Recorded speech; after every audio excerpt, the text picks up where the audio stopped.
चलो अब छोटा सा एक राजवंश है बाटी राजवंश।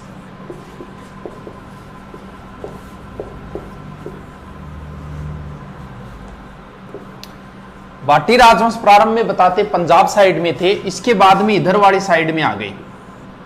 और बाटी राजवंश का जो संस्थापक था वो भट्टी था, बताते हैं लगभग 285 ईस्वी के लमसम।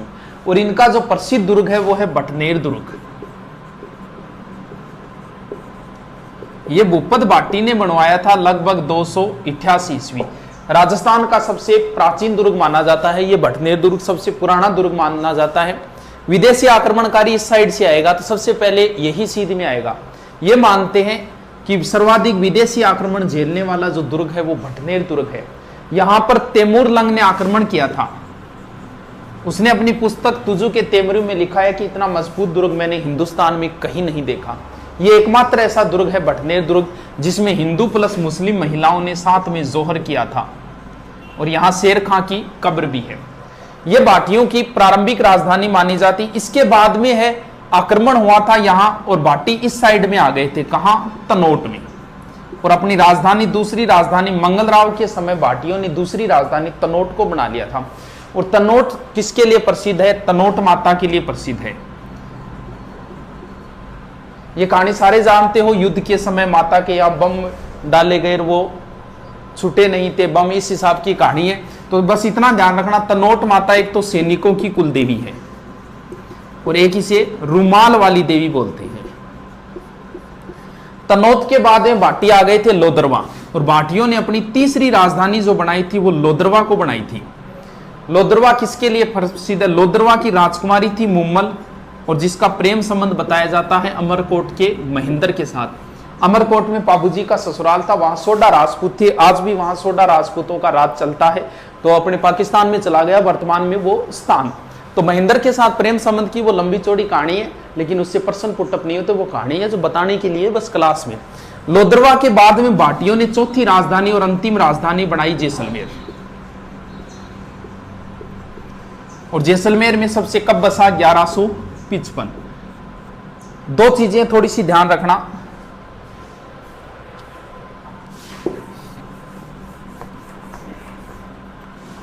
एक तो है त्रिकुट पहाड़ी और एक है त्रिकुट पर्वत।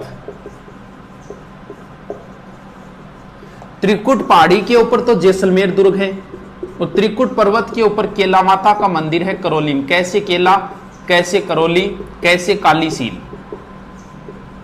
केला माता का मंदिर करौली में है और करौली ये काली सील, काली सिंध नहीं है, काली सील है। काली सील जहां पे लंगूरिया गीत गाया जाता है मीणा जाति द्वारा। लंगूरिया नृत्य गीत एक ही बात है। जैसलमेर दुर्ग की जो बातें हैं वो अधूरी सी है। जैसे यहाँ 99 बुर्जे 100 पूरे नहीं हुए। यहाँ 2.5 साके है, एक साका अधूरा रह गया था। जैसलमेर दुर्ग के 2.5 साके है, 2.5 साके यानी अधूरा रह गया था साका। साका जोहर वगैरह क्या है ये तो लंबी चौड़ी कहानियां हैं, कभी फिर करेंगे। थोड़ा सा 2.5 साका ध्यान रखना। 2.5 साका कहाँ का प्रसिद्ध है? जैसे पहला साका बताते हैं मूलराज के समय हुआ था। अलाउद्दीन का आक्रमण हुआ था।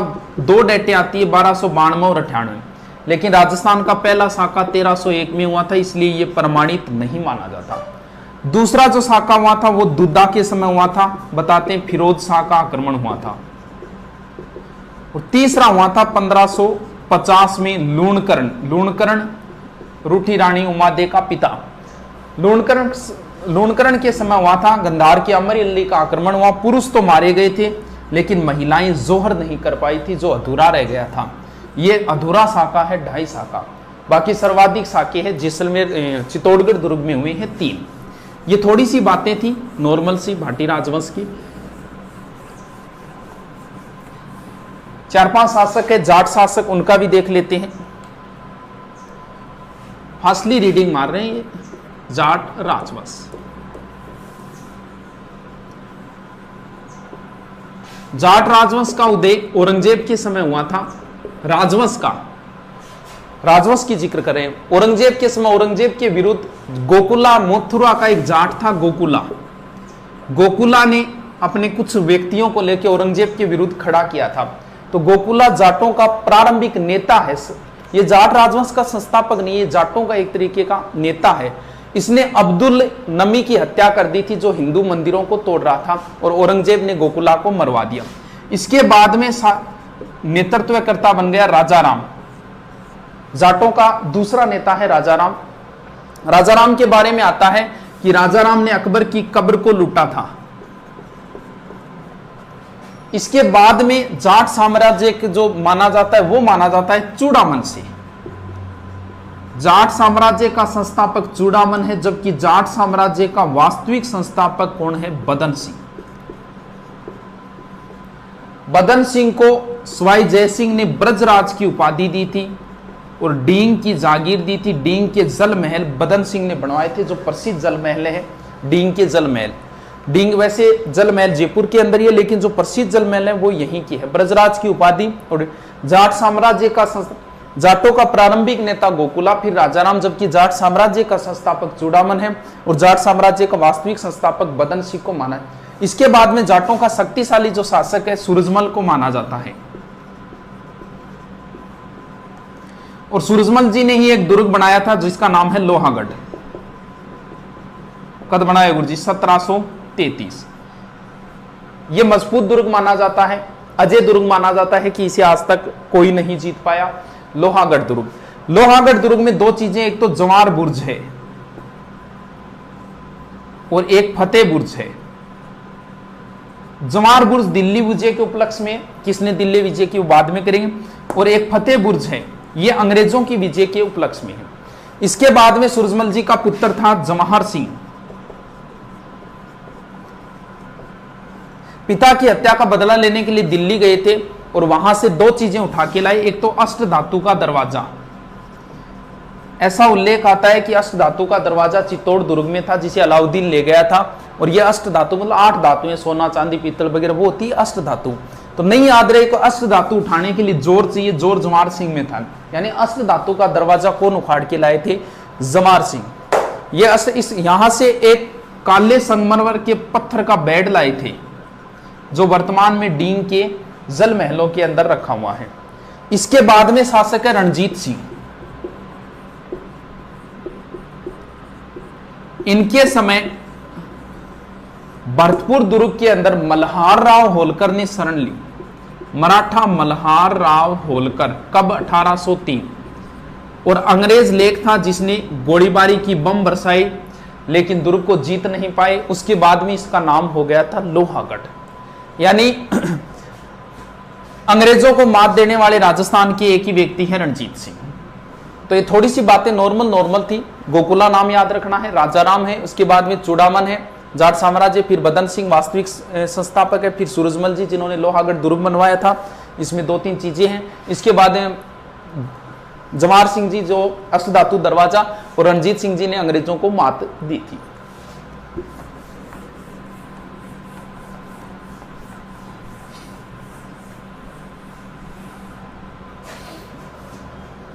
क्या हो? रुक तो आगे बना रहे हो। लास्ट बच्चे हैं, चौहान तो डाले हुए हैं, गुहिल और सिसोदिया। लंबी चौड़ी कहानियां हैं, इनको कंप्लीट करना। थोड़े से देख लेते हैं, बहुत लंबा चौड़ा हो जाएगा वरना तो वीडियो। गुहिल राजवंश का संस्थापक गुहिलादित्य था। गुहिलादित्य शिलादित्य का पुत्र था। 567 में याद रह जाएगा गुहिल का, गुहिलादित्य। जबकि नाम याद करना है बप्पा रावल। गुहिल राजवंश का वास्तविक संस्थापक बप्पा रावल था, जिसने हारित ऋषि की सेवा की थी। लंबी चौड़ी कहानियां हैं। बप्पा रावल वास्तविक संस्थापक माना जाता है। ऐसा माना जाता है पाकिस्तान का रावलपिंडी शहर भी इन्हीं के नाम के ऊपर है। ये पहले व्यक्ति है जिन्होंने मेवाड़ में सोने के सिक्के चलाए। एकलिंग जी मंदिर बनवाया था। एकलिंग जी मेवाड़ के वास्तविक राजा माने जाते हैं, बाकी इनके नौकर माने जाते हैं कि भी हमारे वास्तविक राजा एकलिंग जी, हम तो इनके नौकर हैं, हम तो इनके राणा हैं। तो मेवाड़ के वास्तविक राजा एकलिंग जी है। जयपुर के वास्तविक राजा गोविंद देव जी, भगवान श्री कृष्ण को जयपुर वाले मानते हैं, और मेवाड़ वालों के वास्तविक राजा एकलिंग जी। इन्होंने अपनी प्रारंभिक राजधानी नागदा को बनाई। राजधानियां बहुत चेंज होगी मेवाड़ में। देखो आगे बप्पा रावल, इसके बाद में शासक आएगा अलट। अलट के बाद में शासक आएगा जेतर सिंह। इसके बाद में राजधानी चेंज करने वाला आएगा रतन सिंह। बप्पा राव ने नागदा को बनाया, अलट ने आहड़ को बनाया, जेतर सिंह ने चित्तौड़ को बनाया, और इसके समय भी चित्तौड़ है। तो ऐसे याद करने में कोई समस्या, बाद में और राजधानियां चेंज होगी। इसके बाद में राजधानी आएगी, फिर चित्तौड़ के बाद में आएगी कुंभलगढ़, कुंभलगढ़ के बाद फिर चित्तौड़ जाएगी, फिर उदयपुर आएगी, फिर गोगुंदा आएगी, कुंभलगढ़ कुंभा के समय। चलो देखो, अलहट आहड़, ए और आ, इस हिसाब से याद रख लेना कि अलहट ने आहड़ को राजधानी बनाया था। यह पहला आदमी था जिसने हूण राजकुमारी से विवाह किया था। यह राजपूतों का पहला अंतरराष्ट्रीय विवाह है। जेतर सिंह, ये देखो 2 ऊपर मात्रा है, यहां चित्तौड़ के ऊपर भी 2 ऊपर मात्रा है, यानी जेतर सिंह ने राजधानी किसको बनाई? चित्तौड़ को। कुंभलगढ़ राजधानी बनाई थी कुंभा ने।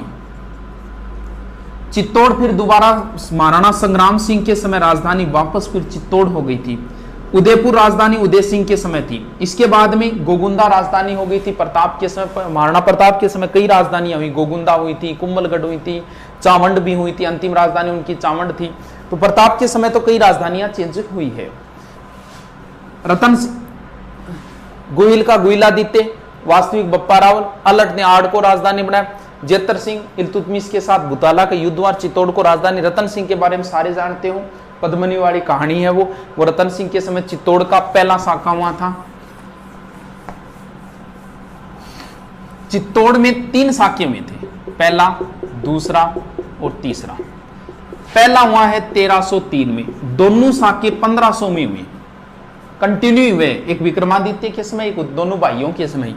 3 के बाद में 4, 5, 6, 7 और 8, यानी पहला 1303 में, दूसरा 1534-35 में, तीसरा 1567-68 में। पहला के समय शासक रतन सिंह था, आक्रमण अलाउद्दीन खिलजी का हुआ। दूसरे के समय शासक विक्रमादित्य था, अलाउद्दीन गुजरात के, आक्रमण गुजरात के बहादुर शाह का हुआ था। तीसरे के समय शासक उदय सिंह था और आक्रमण अकबर का हुआ था। 3 में गुहिल राजवंश का अंतिम शासक था रतन सिंह। इसके बाद में आ जाती है राणा शाखा। राणा शाखाओं के शासक है हमीर,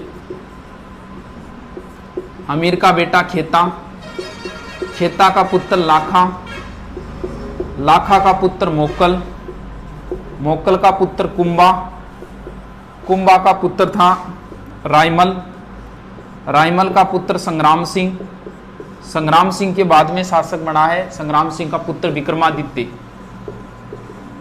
विक्रमादित्य के बाद में बना है उदय सिंह, उदय सिंह के बाद में महाराणा प्रताप, और महाराणा प्रताप के बाद में अमर सिंह, इसके बाद में करण सिंह, इसके बाद में जगत सिंह, इसके बाद में राज सिंह। इतनों की जरूरत तो नहीं है याद करने, कंटिन्यू भी कोई जरूरी नहीं है याद करने की। देखो प्रसिद्ध जो है ना, जैसे महाराणा प्रताप, महाराणा प्रताप के दादाजी का नाम हो गया संग्राम सिंह। ये दोनों भाई है, दोनों पुत्र है संग्राम सिंह के। संग्राम सिंह के दादाजी हो गए कुंभा, कुंभा के दादाजी हो गए लाखा, और लाखा के दादाजी हो गए राणा हमीर। मैन यही है, बीच में तो ज्यादा डिटेल नहीं है इनका, मैन ये शासक ही है इनकी। मैन चीजें अगर इनकी देखें, फास्टली रिपीट मारें, क्योंकि मेवाड़ के इतिहास में 15 घंटे लगते हैं। नॉर्मल ऐसी मैन चीजें इनकी देखते हैं। फिर भी अगर आप शॉर्ट में याद करो तो संग्राम सिंह, और अब 2 ही दिन बचे हैं तो 2 ही शासक याद कर लो, लगभग प्रश्न इसी में से आता है। या तो संग्राम सिंह में से आएगा या महाराणा प्रताप का तो निश्चित ही मान लो एग्जाम के लिए। राणा हमीर, ये कौन सा वंश शुरू हो गया? सिसोदिया। राणा हमीर सिसोदिया राजवंश का संस्थापक है। इसके सिर्फ उपनाम है। मेवाड़ का उद्धारक, विषम घाटी पंचानन, प्रबल हिंदू राजा। मेवाड़ का उद्धारक कहा गया है अमीर को। मेवाड़ का उद्धारक भामाशाह को भी बोलते हैं, पीछे राजस्थान पुलिस में आया था। विषम घाटी पंचानन का अर्थ होता है विकट परिस्थितियों में शेर के समान, यानी ये आदमी विकट परिस्थिति में भी शेर के समान रहा था। विषम घाटी पंचानन, कहां कहा गया? ये कुंभा ने कहा था। कुंभा ने लिखी है, टीका लिखी है जयदेव के गीत गोविंद पर रसिक प्रिया, सॉरी विषम घाटी पंचानन कीर्ति स्तंभ में, जबकि कुंभा ने कहा है वीर राजा। कुंभा ने अमीर को वीर राजा कहा है विषम घाटी पंचानन कीर्ति स्तंभ में, और प्रबल हिंदू राजा कहा है टोड ने। खेता की कोई बात नहीं है। आगे लाखा है। लाखा का पूरा नाम है लक्ष्य सिंह। मेवाड़ में शॉर्ट में नाम लिया जाता है, जैसे कुंभकर्ण नाम है, संग्राम सिंह को सांगा बोलते हैं, प्रताप सिंह को प्रताप बोलते हैं, वैसे ही लक्ष्य सिंह है। लक्ष्य सिंह का मतलब लकी सिंह। सारे किस्मत वाले जो बातें हैं वो सारी लाखा के समय हुई थी, जैसे जावर में चांदी की खान किस्मत की बात है। पिछोला झील बनवा गया कोई ऑटोमेटिक अपने आप ही, लाखा जी का पैसा ही नहीं लगा, एक बंजारा बनवा गया, किस्मत वाली बात है। फिर इनका विवाह हुआ था हंसाबाई से, रावचूड़ा की पुत्री थी हंसाबाई, ये भी किस्मत वाली बात है, क्योंकि विवाह होना किसके साथ था? कुंवर चूड़ा के साथ। बाद में इन्होंने प्रतिज्ञा ले ली और ये मेवाड़ के भीष्म पितामह कहलाए थे। इसके बाद में मोकल की बातें नहीं है, मोकल की हत्या कर दी थी चाचा और मेरा ने। फिर कुंभा की बहुत सारी बातें हैं। कुंभा का भी एग्जाम में लगभग एग्जाम में प्रश्न आएगा और आपके भी आता है। कुंभा, संग्राम सिंह और प्रताप सिंह।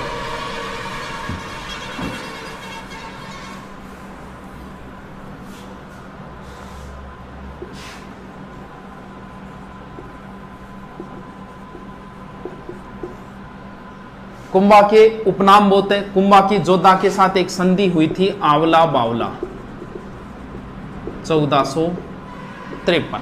कुंभा के समय गुजरात का शासक था कुतुबुद्दीन शाह और मालवा का था महमूद खिलजी प्रथम। कुंभा के उपनाम बोलते हैं अभिनव भट्टाचार्य, राणो रासो, हालगुरु, हिंदू सुल्तान, हालगुरु, दानगुरु, चापगुरु, छापगुरु, राजगुरु, ये उपनाम है।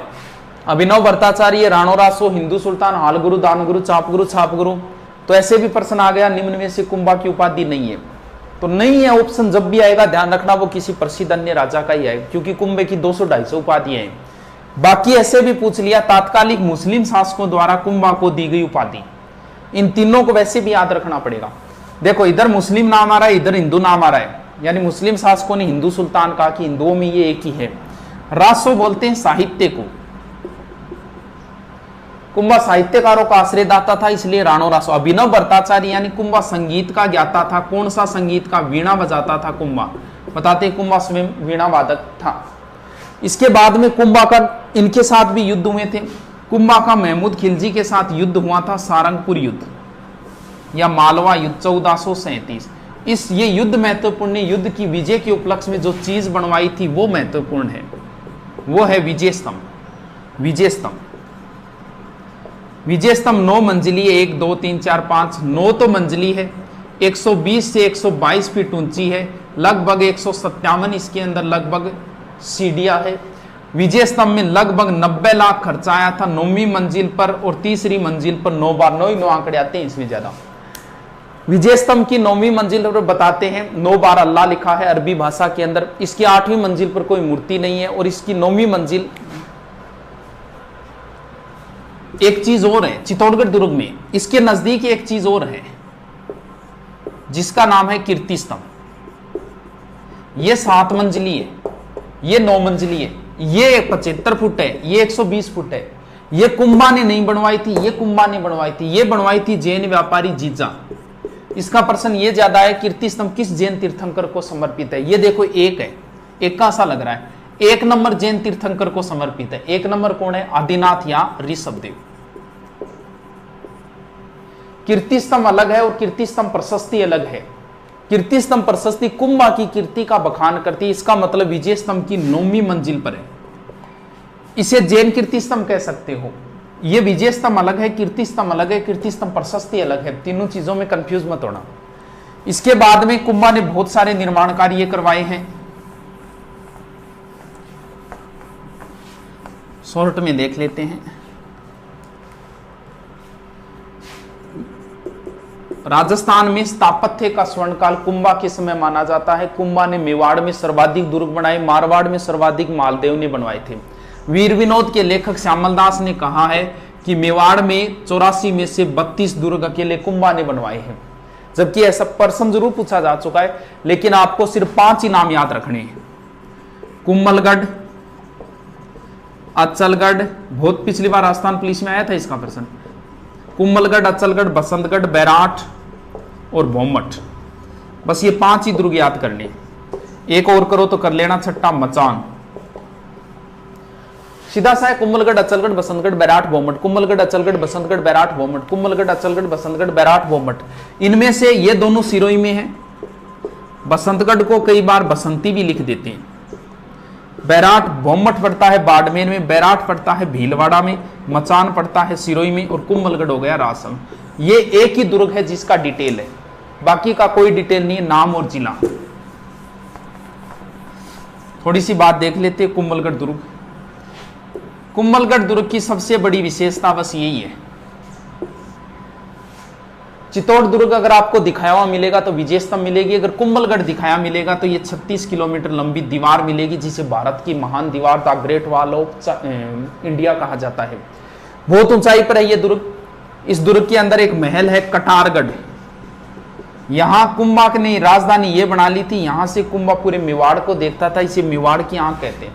कटारगढ़ के सबसे ऊपर महल है बादल महल, जिसे बादल भी टच करते हैं। इसी बादल महल में 9 मई 1540 ज्येष्ठ शुक्ल तृतीया वार रविवार महाराणा प्रताप जयवंताबाई के गर्भ से महाराणा प्रताप का जन्म हुआ था। ये प्रश्न पीछे राजस्थान पुलिस में आया था, महाराणा प्रताप का जन्म कहां हुआ था।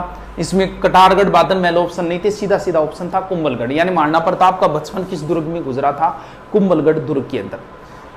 यह कुंभलगढ़ दुर्ग इतिहास में आज तक कभी नहीं जीता गया, इसे सिर्फ एक बार जीता गया था। यह 1578 में शाहबाज के समय। शाहबाज ने कुंभलगढ़ पर 3 बार आक्रमण किया था। पीछे फर्स्ट रेड में आया था ये प्रश्न। एक बार जीता था। ये मेवाड़ वालों के जब भी कोई संकट आता था वो यहां जाते थे। इसे मेवाड़ महाराणाओं की संकटकालीन रणस्थली, मारवाड़ राजाओं की संकटकालीन रणस्थली बोलते सिवाना दुर्ग। सिवाना दुर्ग को भी शाहबाज खान ने जीता था चंद्रसेन के समय, और इस दुर्ग को भी शाहबाज खान ने जीता है 1578 के अंदर। इसी दुर्ग के अंदर थोड़ा सा इधर एक कुंड है, मामादेव कुंड।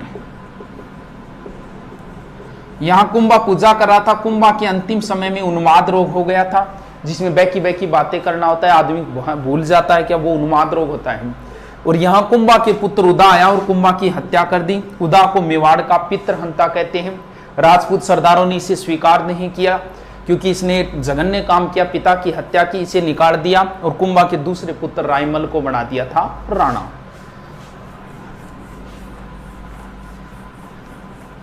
अब कुंभा के 1-2 मंदिर भी है, श्रृंगार चौरी, मीरा मंदिर, रणकपुर के जैन मंदिर और कुशाल माता मंदिर। श्रृंगार चौरी कुंभा की पुत्री थी रमाबाई, जिसे वागीश्वरी बोलते हैं। यह भी विद्वान विदुषी महिला थी। श्रृंगार चौरी इन्हीं के विवाह की चौरी है चित्तौड़गढ़। कुंभा की लगभग चीजें चित्तौड़गढ़ दुर्ग में ही है। मीरा मंदिर ये भी चित्तौड़ में है, इसमें कंफ्यूज मत होना। कुंभा का शासनकाल है 1433 से 68, जबकि मीरा का जन्म हुआ था 1498 में, यानी कुंभा की मृत्यु के 30 साल बाद।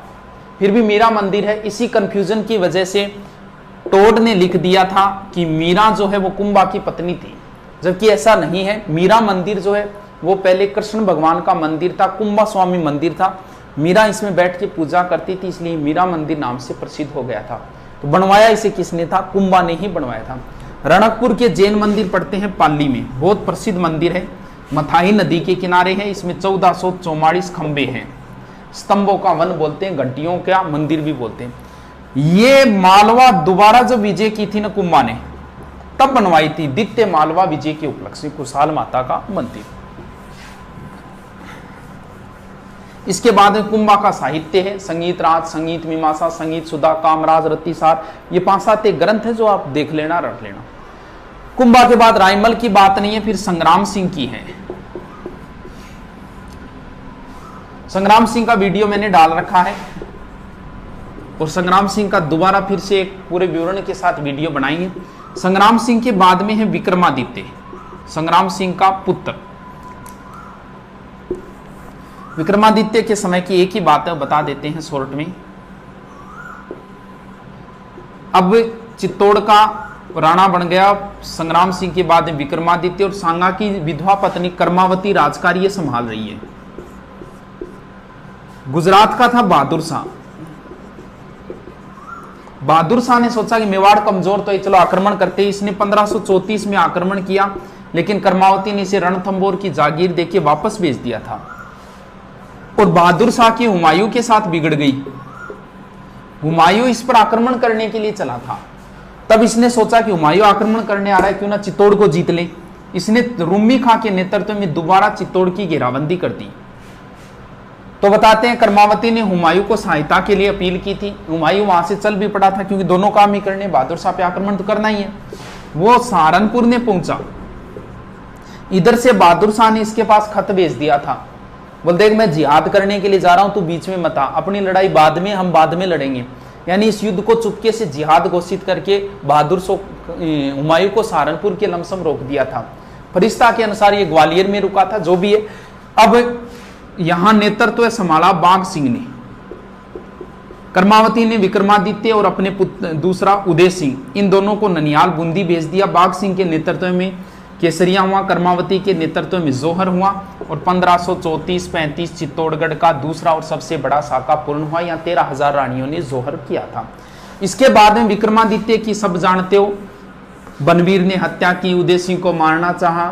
पन्नाधाई ने अपने पुत्र चंदन का बलिदान देके उदय सिंह को सुरक्षित पहले देवलिया के ठाकुर के पास, फिर डूंगरपुर और फिर लास्ट में कुंभलगढ़ ले गए थे। आशा शाह की देखरेख में रखा। इसके बाद में शासक बन गया उदय सिंह।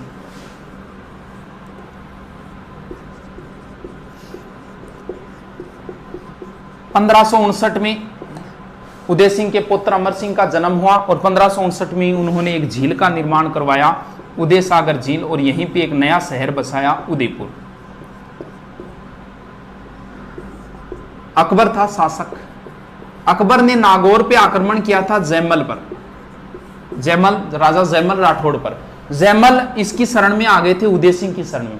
अकबर ने गुजरात पर आक्रमण किया। गुजरात का था बहादुर शाह। ये बहादुर शाह भी आ गया था, बहादुर शाह ने बाज बहादुर, ये बाज बहादुर भी उदय सिंह की शरण में आ गया था। अकबर ने दोनों मांगे, उदय सिंह ने मना कर दिया। तब अकबर ने चित्तौड़ दुर्ग को घेरा था 1567-68। यहां जैमल और फत्ता ने नेतृत्व किया। 4 माह घेराबंदी चली, राजपूतों द्वारा लड़ा गया सबसे अच्छा युद्ध माना जाता है, सबसे खतरनाक। इस युद्ध के बारे में पूरा डिटेल बताएंगे, इसका वीडियो डालेंगे। सबसे अच्छा युद्ध था ये। 4 महीने तक कैसे कैसे रहा, क्या घेराबंदी रही, अकबर ने क्या किया, यहाँ 8000 राजपूतों ने क्या किया, वो पूरी प्रोसेस है। 1 घंटा लगता है समझाने में, लेकिन इसको कभी फिर डालेंगे। बहुत अच्छा युद्ध था ये चित्तौड़गढ़ का, तीसरे साके का। और यहाँ जैमल और फत्ता के नेतृत्व में केसरिया हुआ और फत्ता की पत्नी फूलकंवर के नेतृत्व में जोहर हुआ था। ये चित्तौड़ का तीसरा और अंतिम साका था। इस घटना के थोड़े दिनों बाद ही उदय सिंह की मृत्यु हो गई थी गोगुंदा में। उदय सिंह ने अपने छोटे पुत्र जगमाल को राणा बना दिया था। मेवाड़ में एक रिवाज है कि जो राणा बनेगा वो दाग संस्कार में नहीं जाएगा। तो वहां जगमाल दिखाई नहीं दिया। तब राजपूत सरदारों ने पूछ लिया कि जगमाल दिखाई नहीं दे रहा। तब उन्होंने कहा कि जगमाल को तो राणा बना दिया। तब वो बाकी राजपूत सरदारों ने मिलकर महाराणा प्रताप का यही गोगुंदा में राज्याभिषेक कर दिया था।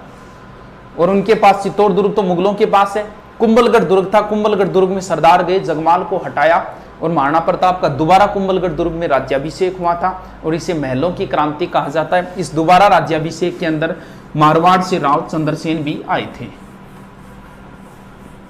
प्रताप एक बहुत इंपॉर्टेंट शासक है। इसके बारे में अगर शॉर्ट में बताया तो भी 1.5 घंटे लगेंगे। तो नॉर्मल आप बातें देख लेना। हल्दी घाटी युद्ध है, थोड़ी सी ऐसी 4 अभियान है। सबसे पहले जलाल खां, क्योंकि इसे बहुत विस्तार से बताना है, कभी पूरे डिटेल से करेंगे। 2-3 घंटे का चैप्टर है। इतिहास का एक महत्वपूर्ण योद्धा है। ऐसे बता रहे हैं तो ऐसे लग रहा है कि भी एक बेइज्जती सी कर रहे हैं इतिहास की। ये सबसे अच्छा करेक्टर है इतिहास का। सबसे पहले 72 में जलाल खां, उसके बाद में 2 नंबर अभियान पे मान सिंह, मान सिंह का पिता भगवान दास और लास्ट में टोडरमल, ये तीनों आए थे 73 में। टोटल 6 अभियान आए थे महाराणा प्रताप को समझाने। ये 4 युद्ध से पहले, इसके बाद में आए थे 1580 में, और एक अभियान आया था 1584 में। 80 में रहीम जी आए थे, अब्दुल रहीम खान खाना, रहीमन धागा प्रेम का वो रहीम जी। और सबसे अंत में आया था जगन्नाथ कछुआ। इन्हें शांति अभियान बोलते हैं क्योंकि ये युद्ध से पहले है और ये युद्ध के बाद है। टोटल 6 अभियान।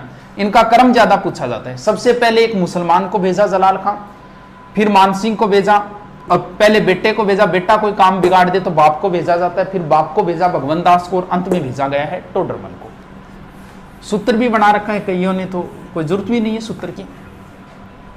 फिर आपको हल्दीघाटी युद्ध की सारी बातें देखनी है, क्या क्या नाम है, क्या क्या है, वो डिटेल आधे घंटे हल्दीघाटी युद्ध में लगता है, तो वो नाम ध्यान में रख लेना। 18-21 जून 1576, इधर वाले का रावण सेना का कौन, इधर वाले का कौन, वो नॉर्मल आप डिटेल पूरा देख लेना।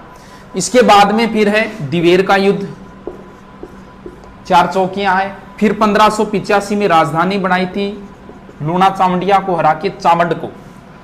पीछे फैसलेट में आया था चावंड राजधानी कितने वर्षों तक रही, तो कुछ बच्चों ने क्या किया, महाराणा प्रताप की मृत्यु 1597 है, 97 में से घटा दिया था, जबकि चावंड राजधानी अमर सिंह के समय तक रही थी। 1615 में जब मेवाड़ मुगल संधि हुई थी तब तक रही थी, तो ये थोड़ा सा ध्यान रखना। 1585 से 1615 तक चावंड राजधानी रही थी।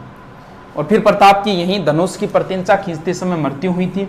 इसको बहुत शॉर्ट में ले लिया मैं, पूरे डिटेल से वीडियो डालेंगे, बाद में डालेंगे।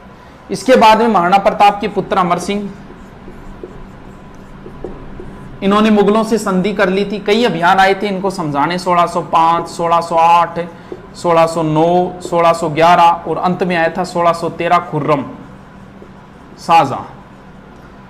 1605 शहजादा परवेज, फिर महावत खां को भेजा था, फिर अब्दुल्ला खां को भेजा था, फिर राजा बस्सू को भेजा था, और अंत में आया था खुर्रम या शाहजहां। तो इनके बीच में 1615 में संधि हो गई, जिसे मेवाड़ मुगल संधि कहते हैं। संधि की शर्तें यही थी, अमर सिंह की शर्तें थी, मैं तुम्हारे दरबार में नहीं जाऊंगा, तुम्हारे साथ कोई वैवाहिक संबंध नहीं रखूंगा। उधर से एक शर्त रखी गई थी, आप चित्तौड़ दुर्ग की मरम्मत नहीं करोगे, और बाद में सारा चित्तौड़ उदयपुर वगैरह सब वापस दे दिए, और राजधानी हट के चावंड से वापस आ गई थी फिर उदयपुर। फिर मेवाड़ का अंतिम शक्तिशाली शासक जो है वो राज सिंह है, जिन्हें विजय कटकातू की उपाधि औरंगजेब से इनकी बड़ी नहीं थी। इन्होंने नाथद्वारा में नाथ जी का मंदिर और द्वारिकाधीश मंदिर और एक राजसमंद झील बनवाई थी। राजसमंद झील का दूसरा नाम राजसमुद्र है, जो झीलों के अंदर मैंने डाल रखा है। तो मेवाड़ का मैन ऐसी शॉर्ट में बता दिया आपको, थोड़ा सा दोबारा रीडिंग मार लेना इनका। ये थे राजवंश। इसके बाद में एकीकरण का थोड़ा डाल रखा है मैंने, क्रांति डाल रखी है, जनसंख्या डाल रखी है, किसान आंदोलन शॉर्ट में बता देता हूं, बहुत इंपॉर्टेंट है। किसान आंदोलन का प्रश्न आता ही आता है। क्यों पुणे गुरु गुरु ओ गुरु बस आयो 5 मिनट में, ठीक है आयो गुरु, हाँ आयो गुरु आयो, 5 मिनट बैठो। हाँ लास्ट किसान आंदोलन शॉर्ट में बता देता हूं। बिजोलिया सबसे इंपॉर्टेंट, बेगू, उसके बाद बूंदी, ये 3 इंपॉर्टेंट है। इन तीनों में गड़बड़ होगी। बिजोलिया भारत में सबसे पहले आंदोलन यहीं से चले थे। बिजोलिया वर्तमान में पड़ता है भीलवाड़ा के अंदर।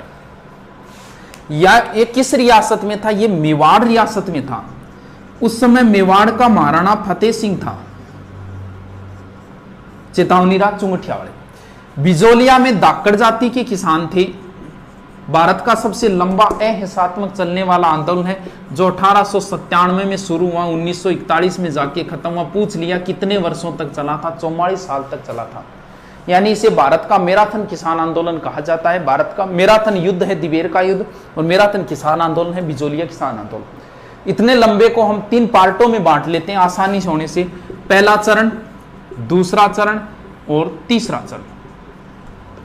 पहला चरण 1897 से 1915, दूसरा 1915 से 23 और तीसरा 1923 से 41।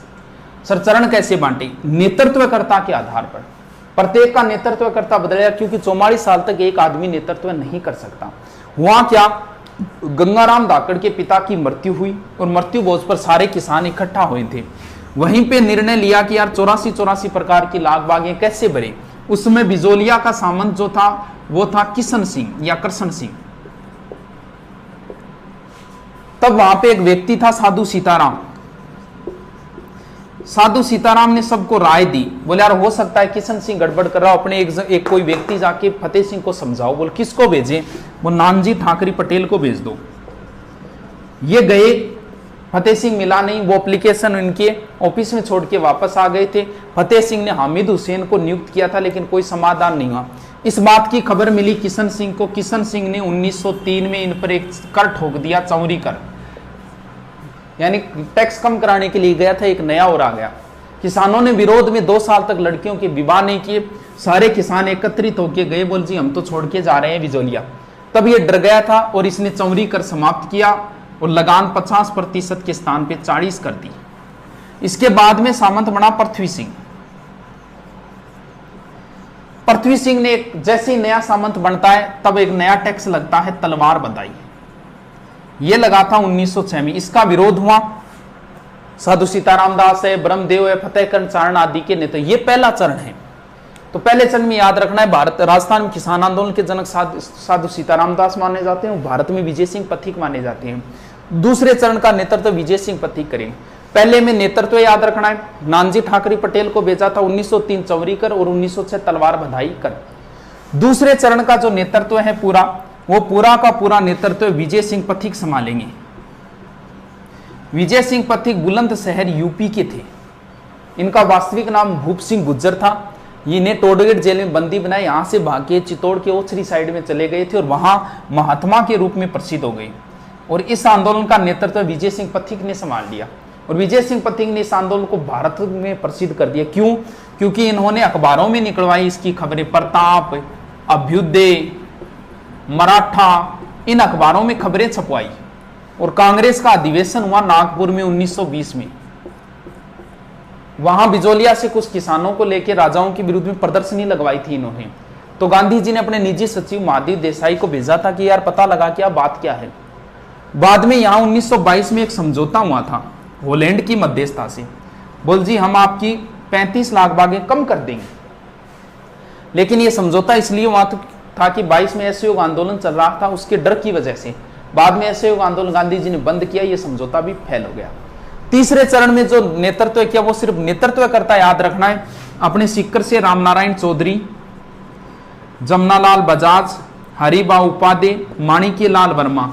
और 1941 में टी विजय राघवाचार्य की मध्यस्थता से समझौता हुआ और आंदोलन समाप्त। और बिजोलिया में एक ध्यान थोड़ा सा ये रख लेना, बिजोलिया के अंदर तुलसी बीर नाम का एक व्यक्ति था जो किसका कार्य करता था? संदेशवाहक का कार्य करता था। यानी 15-20 किलोमीटर रोज चलता था और लोगों को सूचना देता था इसके बारे में। तो बिजोलिया लंबा आंदोलन है, लेकिन बातें जो मैन थी वो सारी बता दी मैंने।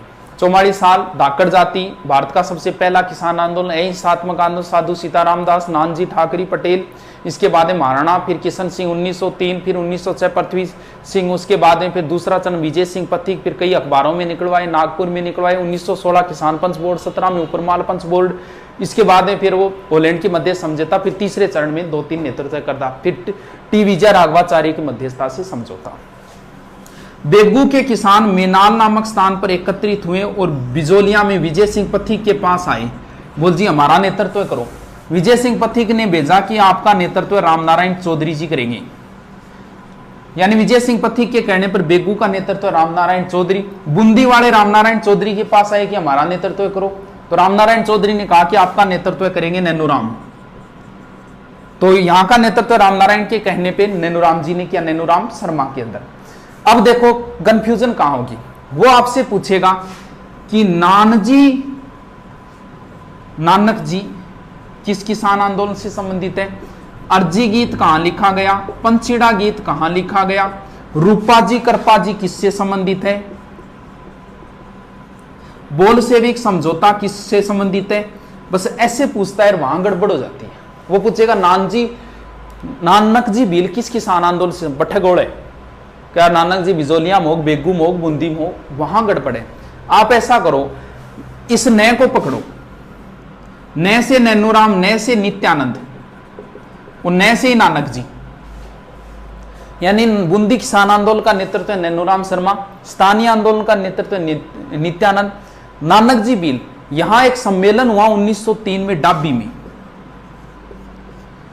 और गोलीबारी के अंदर नानक जी भील मारे गए। यहां के कार्यकर्ता नानक जी भील को ले गए थे, पुलिस के हाथ नहीं लगने दिया था इनके शव को। 9 दिन बाद देवगढ़ में इनका दाग संस्कार हुआ था। नारेड़ आए थे, इनका दाग संस्कार नारेड़ से हुआ था। बूंदी में इनका बहुत ज्यादा चर्चा, उनके गीतों में बहुत नाम लिया गया। नानक जी भील और देवीलाल गुज्जर 2 व्यक्ति थे यहाँ। अब अर्जी गीत कहां लिखी गई? ये दोनों वैसे माणिक्यलाल वर्मा ने लिखा था, अर्जी कहीं और लिखा है, पंचड़ी कहीं और। कैसे याद करेंगे? अर्जी का मतलब होता है एप्लीकेशन, रिक्वेस्ट। नानक जी चले गए भगवान के पास सौरग में, तो माणिक्यलाल वर्मा ने नानक जी से अर्जी की, एप्लीकेशन की है कि थे तो भगवान कन चला गया, लेकिन मान्य तो अनाथ कर गया थे, भगवान ने को मारो उद्धार करे, हमारे साथ शोषण हो रहे। यानी अर्जी गीत उन्होंने नानक जी भील के लिए। नानक जी भील झंडा गीत गाते हुए शहीद हुए थे। झंडा गीत विजय सिंह पथिक का लिखा हुआ था, तो ये थोड़ा ध्यान रखो। और पंचछेड़ा गीत विजय माणिक्यलाल वर्मा ने बिजोलिया किसान आंदोलन में लिखा था। तो एक चीज ध्यान, बिजोलिया में ऐसा प्रश्न नहीं बनेगा बिजोलिया किसान आंदोलन का नेतृत्व किसने किया, क्यों इसकी ज्यादा नेतृत्व करता है। या तो ऐसे बनेगा प्रारंभिक नेतृत्व किसने किया, साधु सीताराम दास, बाकी या फिर नेतृत्व किसने नहीं किया, ऐसा प्रश्न जरूर हो सकता है। या तो आप ऐसे करो, 2 ही नाम पकड़ लो, बे बो और बेरो को नहीं, बेरू, ये 2 ही नाम ध्यान रखो। बेगू में बोल सेविक, बेगू में बोल सेविक। बोल सेविक मतलब यहां का सामंत था अनूप सिंह। विजय सिंह पथिक की मध्यस्थता से किसान और अनूप सिंह के मध्य समझौता हुआ। इसने कहा कि आपकी लागबागे मान ली जाएगी, मैं महाराणा को कह दूंगा। बेगू भी प्रथम श्रेणी का ठिकाना था मेवाड़ का। महाराणा ने कहा कुछ नहीं है, दिस इज बोल सेविक समझौता। रू का मतलब रूपा जी कृपा जी, और यहां मारे गए थे, ट्रेच ने गोलियां चलाई और रूपा जी और कृपा जी मारे गए थे। तो ये 3 किसान आंदोलनों में गड़बड़ नहीं होनी चाहिए।